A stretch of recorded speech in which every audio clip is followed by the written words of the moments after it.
I had a student request from the spatial thinking community, and I asked him, "What would you like me to talk about on YouTube?" And one of the things that we will talk about today is one of the students said, "Could you do a video about why don't we regret stepping into architecture, but we won't recommend it to others?" Now, to answer this question, I'm going to refer to a quote that I knew about since I was a graduate of architecture. And it was a quote that says something like, "Architecture is a strong art, but a weak practice." Now, it very much it's a quote that I've sort of struggled with over the years, trying to figure out why couldn't it be a strong art and a strong practice? Okay. Why would we love architecture but never recommend it to others? Because the practice is weak, we wouldn't recommend it to others. Because the career choice potentially could be weak when you compare it to others, then we wouldn't recommend it to others. There's a funny story because when I was studying at UNSW, I'd walk past the quadrangle and I was in third year or something.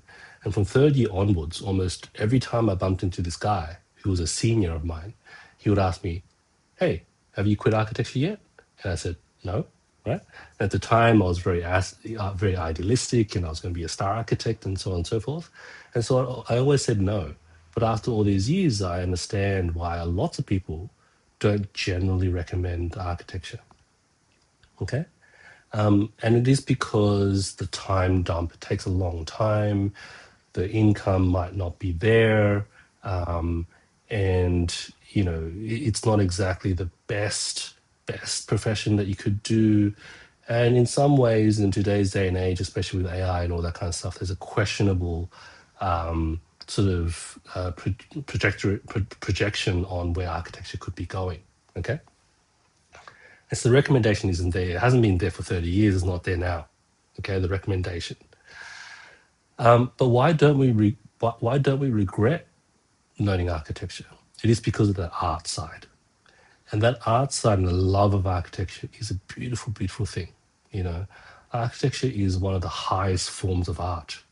And so it is sort of soul enriching, it is sort of mentally and emotionally strengthening, vocation potentially.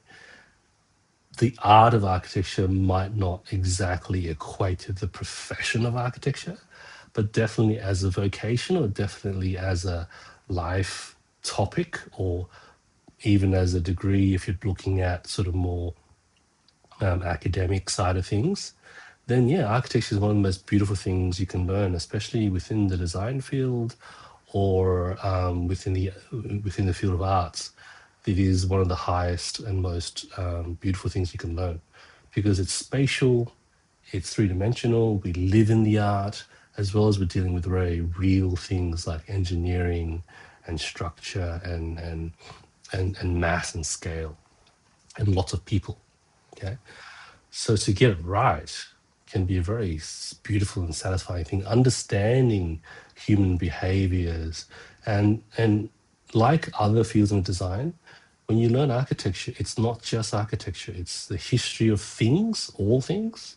It is human behavior, psychology, it is obviously the technical and the constructional side of things, scientific side of things, somewhat.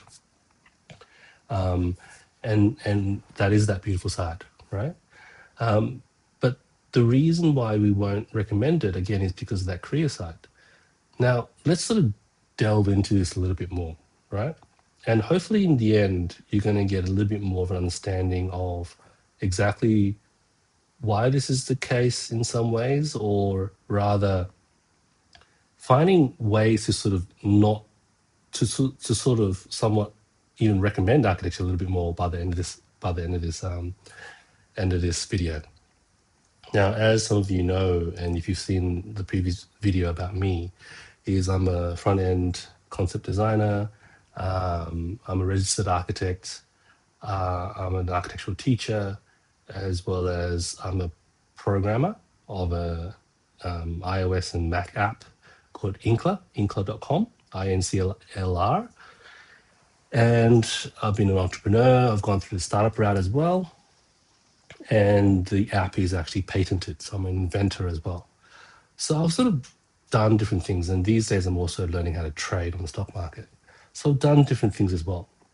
And I remember distinctly that when I was in the programming world or the technology world, in the entrepreneurial world, that I would often sometimes miss architecture because I miss drawing, I miss designing. And it's funny because I don't actually do competitions on my own. I normally do them at work.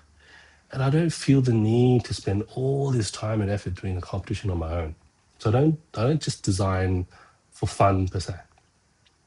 So I missed designing specifically at work and perhaps I guess sometimes in uni where I help students design, right?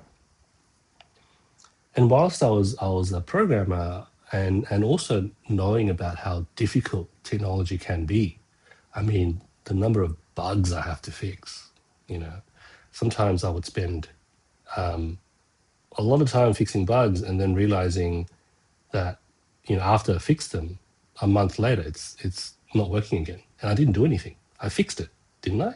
Right? That doesn't happen in architecture, right? And that is a beautiful thing that I missed. Okay, and so I guess having been to different fields, each profession has the pro and con, and it is not exactly grass is green on the other side. So if an architect or if other people are not recommending architecture, it is possibly because they either aren't in architecture or they are only in architecture. And so, when you compare with other fields and knowing that other fields are just as bad or worse, right? So let me give you an example between a programmer or a computer science person, student, graduate, versus an architectural graduate or professional or whatever. Okay.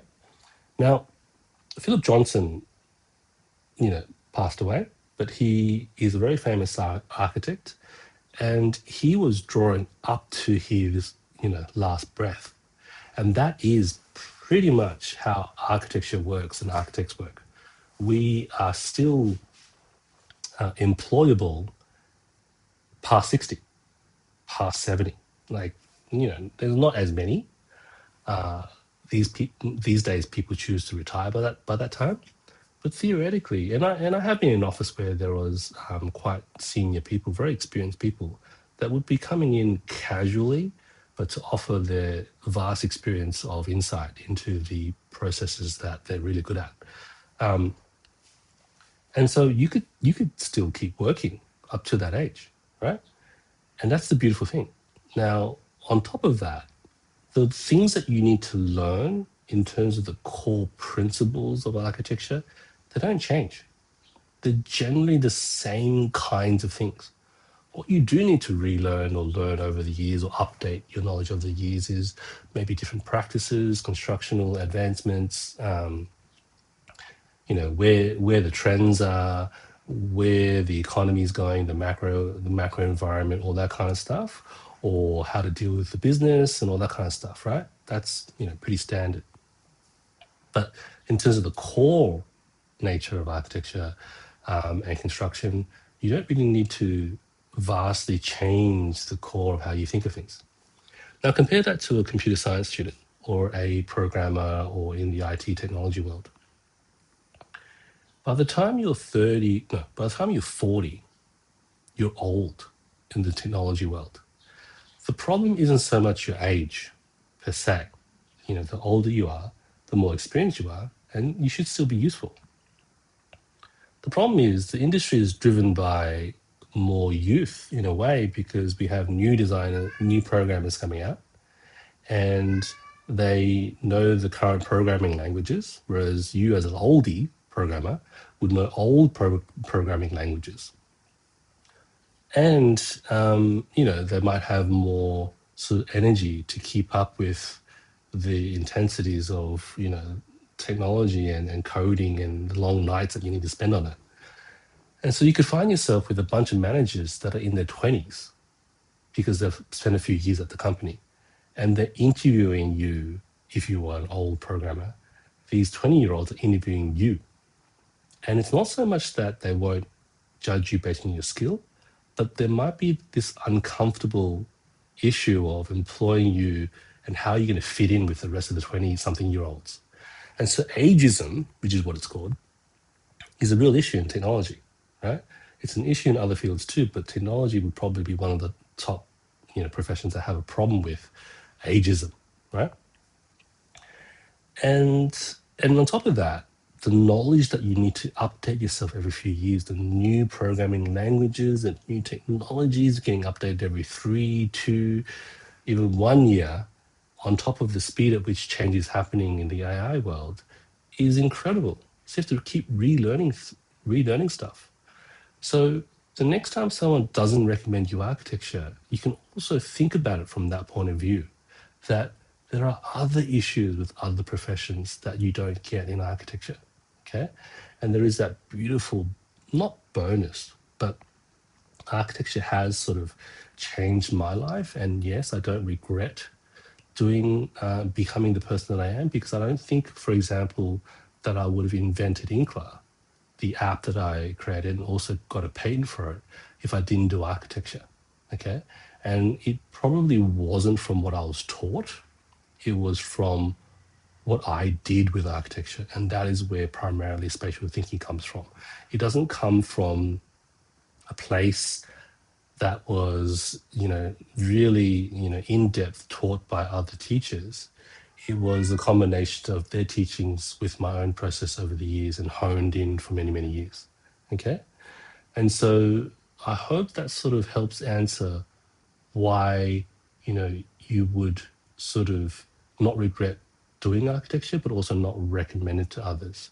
That there is the business side of things and there is the art side of things.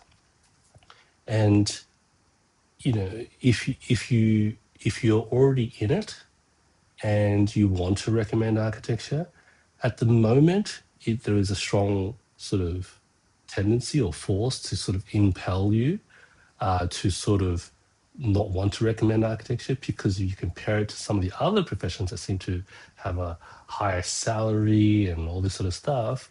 Maybe it does feel like grass is green on the other side. But it doesn't have to be, okay? And so there's probably a larger topic in all of this, but I'll probably end the video here, and I might make a part 2 or part 3 because it is a large topic, okay?